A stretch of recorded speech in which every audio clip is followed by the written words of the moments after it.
Indonesia, negeri yang terletak di cincin api Pasifik, dikenal dengan aktivitas geologinya yang luar biasa.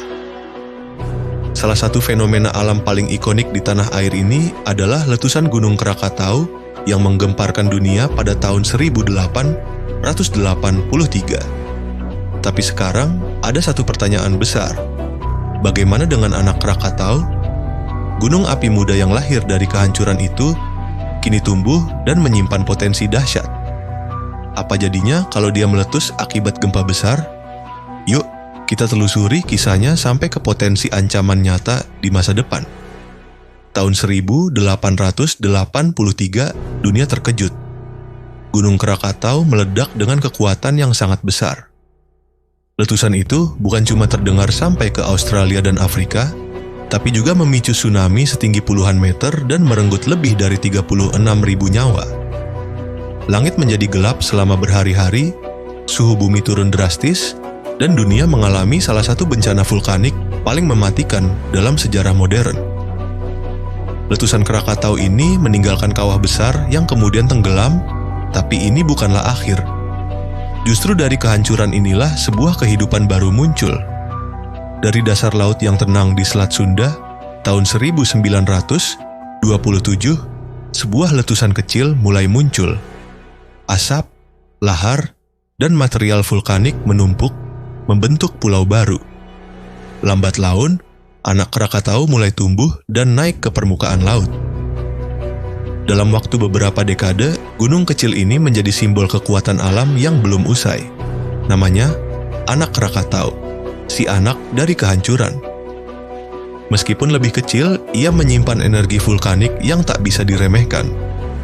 Indonesia berada di zona subduksi aktif. Salah satu ancaman terbesar adalah gempa megatrust, gempa bumi raksasa akibat tumbukan lempeng yang bisa menghasilkan magnitudo 8 hingga 9. Kalau gempa besar ini terjadi di sekitar Selat Sunda, bukan tidak mungkin bisa memicu letusan baru dari anak Krakatau. Kenapa? Karena tekanan dari gempa besar bisa mengganggu aktivitas magma di dalam gunung api. Jika jalurnya terbuka, letusan bisa terjadi, bahkan lebih cepat dari perkiraan. Ini bukan sekadar teori. Anak Krakatau pernah meletus pada 2018 dan menyebabkan tsunami yang menewaskan ratusan orang. Itu saja bukan dipicu oleh megatrust. Bayangkan kalau ledakannya dipicu oleh gempa besar. Letusan besar dari anak Krakatau akan berdampak langsung pada ekologi laut dan darat. Lautan di sekitarnya kaya akan biota laut, namun bisa hancur karena suhu tinggi dan material vulkanik. Terumbu karang yang selama puluhan tahun tumbuh bisa musnah dalam hitungan menit. Satwa laut kehilangan habitat. Di darat, hutan tropis yang tumbuh di pulau-pulau kecil sekitar Krakatau akan terbakar. Hewan dan tumbuhan endemik akan punah. Singkatnya, satu ledakan bisa menghapus puluhan tahun perkembangan ekosistem. Selain ekosistem, manusia tentu tak luput dari dampaknya. Desa-desa pesisir seperti di Banten dan Lampung berada dalam zona merah tsunami. Jika letusan disertai longsor kaldera, gelombang bisa menyapu pulau-pulau kecil dan permukiman dalam hitungan menit. Abu vulkanik bisa menyebar hingga ratusan kilometer, mencemari udara, mengganggu pernapasan, merusak pertanian, bahkan melumpuhkan transportasi udara dan laut. Bukan cuma bencana alam, tapi juga bencana sosial dan ekonomi. Apakah kita hanya bisa pasrah? Tentu tidak. Saat ini, teknologi pemantauan vulkanik terus berkembang. Kita punya sensor seismik, satelit pemantau deformasi gunung, hingga sistem peringatan dini tsunami. Pemerintah juga sudah mulai membangun sistem edukasi dan evakuasi bagi masyarakat di wilayah rawan. Tapi, teknologi hanya akan efektif kalau masyarakat juga siap dan sadar.